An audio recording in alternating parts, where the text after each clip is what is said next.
CKD Stage 5 Secondary to Diabetic Nephropathy. Ito ang isa sa pinakakaraniwang diagnosis na makikita sa mga pasyenteng nagdadialysis.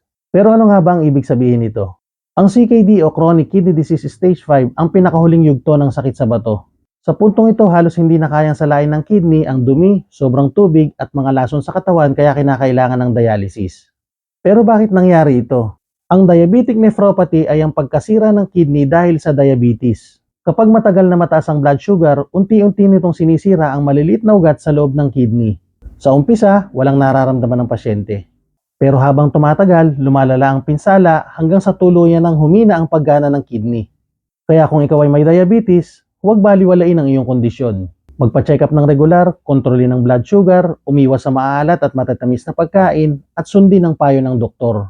Tandaan, mas madaling pigilan ang paglala ng sakit sa bato kaysa umabot sa puntong kailangan ng magdialysis. Alagaan ang inyong kidney habang may panahon pa.